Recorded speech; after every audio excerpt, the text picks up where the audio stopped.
Hi, this is Scott Garibay, and today we're going to talk about Dungeons & Dragons 5th edition, and we're going to talk about Wormsign for Dungeons & Dragons, and we're specifically going to talk about the type of worms, the type of Shai-Hulud that could come and destroy Dungeons & Dragons. Alright, so we're going to talk about Dune 2021 in this video. Spoilers for Dune 2021, Denis Villeneuve's masterpiece, Timothy Chalamet's masterpiece, Oscar Isaac's masterpiece. It's just an incredible film. Really, really amazing film. Jason Momoa's up in there. But we're going to talk about the fate of Dungeons and Dragons from the perspective of understanding Dune and see what we can learn. All right, so let's specifically talk about Wormsign for Dungeons and Dragons. So basically, there's this amazing scene in Dune, and basically a harvester is sent out to harvest spice from the desert. The harvester is as big as a block, and it has three fates. It can go out into the middle of the desert, be undetected by the worm, come back with a full belly of spice. Right? That's a successful expedition, and we should consider each edition of Dungeons and Dragons as the harvester going out again. Right? What is it harvesting? It's attempting to make money for Hasbro. It's attempting to make a platform where dungeon masters and dungeon players can tell amazing stories.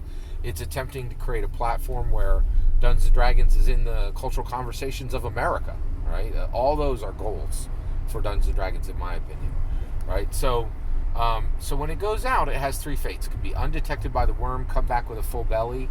It can be detected by the worm and then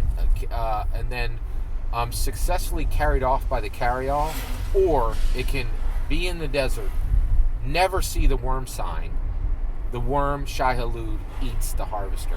That would be... So the first one is an edition accomplishing everything a Dungeons & Dragons edition should accomplish.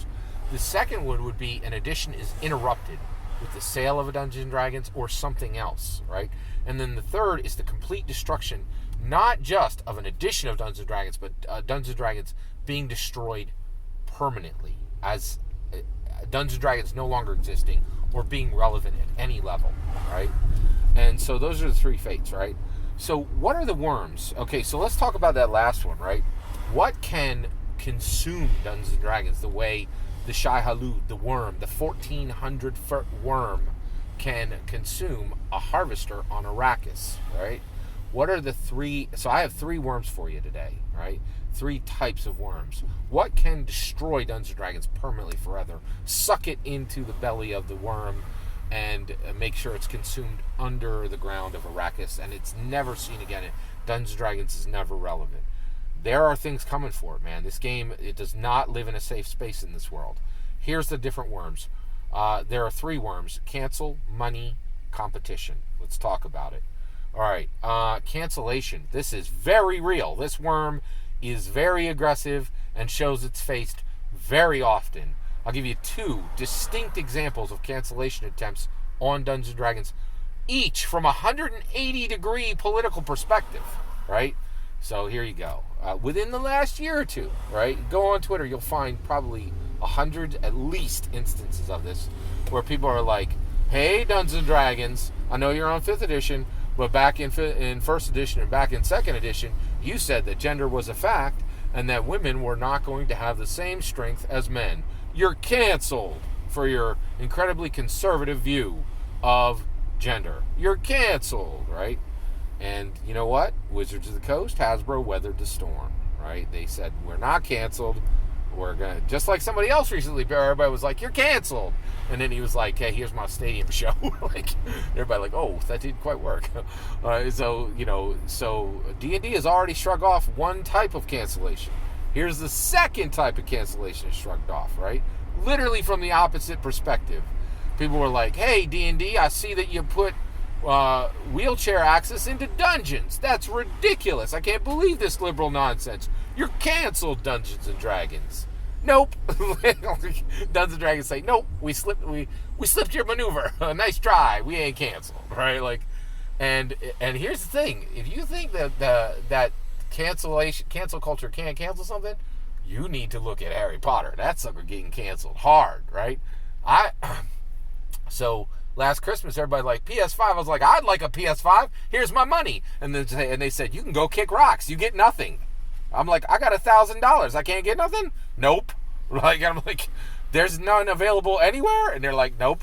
And guess what? I love my children, and I'm like, hey, PS5, I'm ready. Here's my money. Oh, it's not on the shelves anywhere? I can't get it? Oh, I can go kick rocks? Oh, bummer. Like, so it's crazy. So basically, Dungeons & Dragons is not canceled. It is 100% not canceled.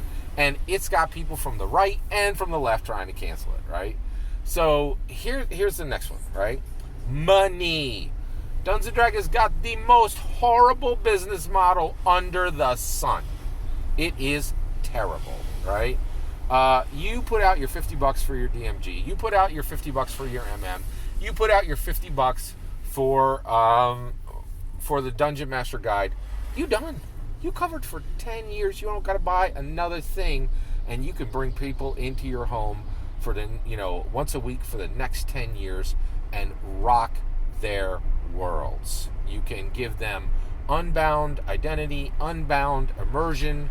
You could tell stories that are better than anything that's ever been written in a novel because they're custom crafted for the people at your table. You could make the story about them. You could make them heroes. You could make them feel emotions they'll never get from a movie or a video game.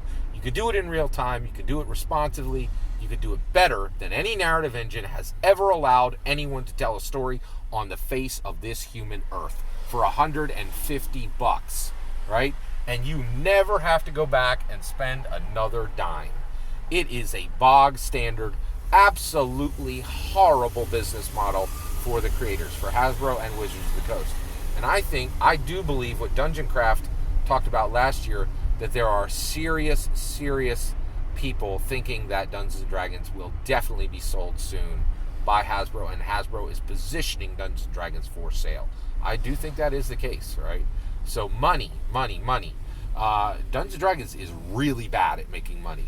And frankly, I'll tell you right now, for what you put in and the dollars you get back, Critical Role is making a lot more money off of Dungeons & Dragons than Wizards of the Coast is.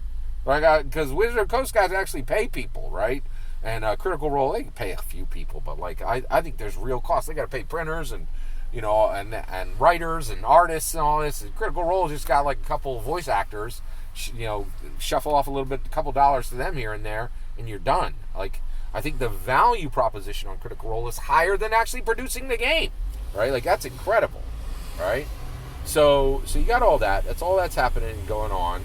And so you have, last is competition. Oh, and by the way, I think that is a very, by the way, I think that the odds that Dungeons & Dragons, I'm so sorry. I was talking about cancellation and Harry Potter, and I lost the thread there. My apologies. I'll get right back to it.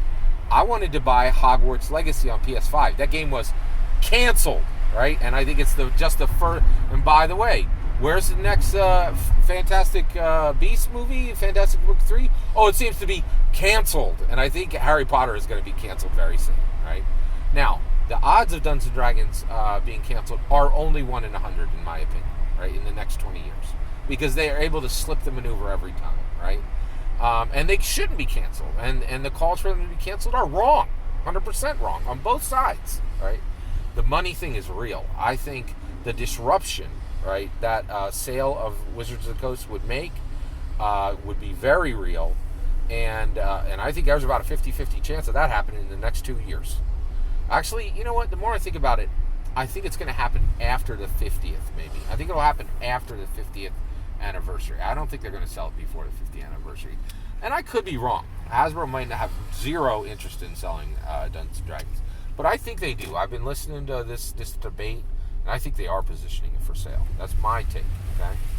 And the other thing is, it's not fun to be the Dungeons & Dragons creator. Like Larry, Tracy Hickman sues you. How much fun is that? Like, hey, we were the main creator of your, we were the main publisher of your book for like 50 years and you sue us?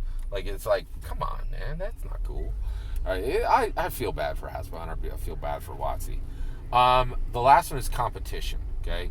What if there was a game that actually was better than Dungeons & Dragons and was able to show people that it was better and was able to capture the hearts and minds of Americans, right? 1% chance out of 100. You know why? The only real innovation that's happened in tabletop role-playing games in 47 years is the narrative dice that came out of the FFG Star Wars game, which is used in the Cyphers, which is used in the Genesis system now. That's the only real innovation in this hobby in 47 years. Shame on you, indie tabletop role-playing game. There has not been a single game that has captured the hearts and minds of Americans that brings forward. We still have the same roles. Game master, player. Who cares? Where's the third one, right? Like, where's the fourth one? Why are there only 2 things you can do in tabletop role-playing games, right? It stinks, right? Why? There's no real innovation in the hobby. So the competition, it is a worm, but it's got a 1 in 100% chance of finding Dungeons and Dragons. All that's my opinion. What do you think? Was there a worm I missed? I'd love to hear your thoughts. Let me know in the comments below. Please consider liking and subscribing. Have a wonderful millennium.